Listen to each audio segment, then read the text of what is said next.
three, Just four. take 1 second. Sticks, Mark. I got tour buses that come by here. This is You know, when I was I got a double decker that comes in here, and we're just giving them some crazy ass. Hey, hookers and 8-balls, you know.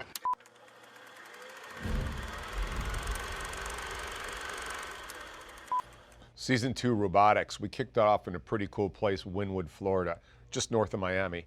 And Judd Allison was one of our, I'd call it Sherpas, through Wynwood. And why Judd? Because Judd really has been there since the early days. He owns a very cool place called Toe Jam Backlot. He's a big supporter of the community there. And when you look at Judd, if you hadn't heard the intelligence and at least the history behind what he carries on for the Wynwood culture, you would judge him exclusively by the cover of that book, and that would be a huge mistake. Enjoy this one. What's your hope for the next couple of years? You may or may not be here, but in general, what is your hope? Does it stay just as it is? Does it sort of bubble out into something else? I would like to see it harmoniously, everybody come together and keep what's cool. My whole thing is let's keep Wynwood cool. Great example, this is Walt's guitar right here, Walt's vintage guitar. He was an ex-ad guy, and he came in and did this guitar shop thing, and guitars and cars. And look at it. I mean, to me, that's Wynwood. You know, it's something's cool. That's the type of business that we want. And you know, look, it appeals to everybody. He's got a high end. He's still got the sports cars if you want that, and then they still got the guitars. You can go in there and have a coffee. But to me, that's cool. You know, would you rather see Target there? You know? Right, or CVS or something, Yeah. right? And there's a home of the $10 donut right there. And there's right here. It is freaking good. But they get a line. They'll get a line around the corner for fucking donuts. For 10. Whoa! Season 2 robotics, and we're in Wynwood with Eric. Eric is the COO and heading up the leadership of Neosys, which is a surgical robotic company. Eric's always fun with me. I've got a long relationship with Eric, coming from the Bay Area and Verb Surgical, the Google J&J love child, if you will, building a sophisticated robot. But he was a smaller fish leaving a big pond in San Fran, Silicon Valley, coming here to Miami. And he really created a presence of Neosys, another robotic company in Miami, a first in the pool, and he's very proud of it. And you can see that here. So you've got a Belgian guy coming to the US, going to San Fran, and then landing in Miami. I would call him courageous for sure. Well done, Eric. You executive, Silicon Valley. Yep. Working in a huge billion-dollar JV, joint venture, with Google and J&J. Yep. Here in Wynwood. Yes. So the big question is why?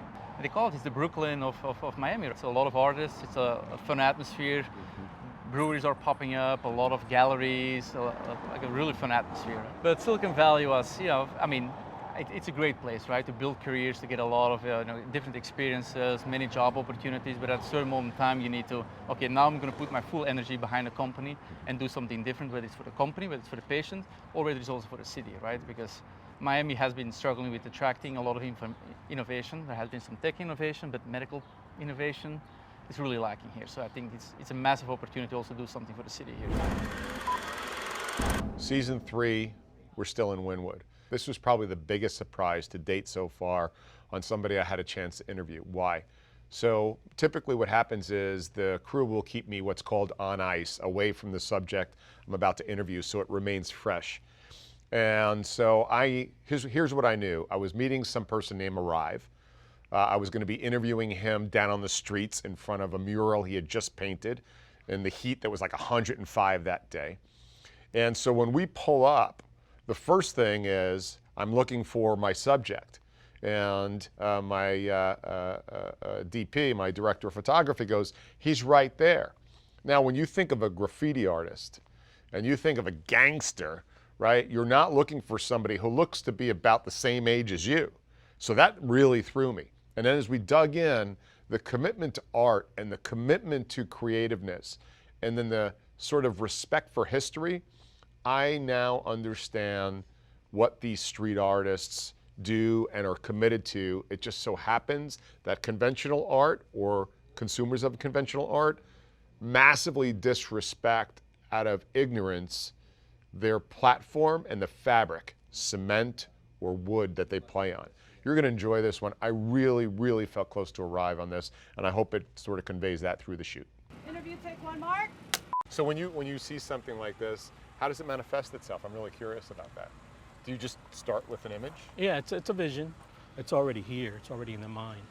The mock-up is already. Does she look like you imagined? Yeah.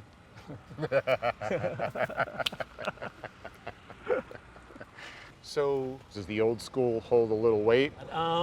People have asked me that before, and I would say, you know what? Everybody has their place in history when you look at it on a timeline.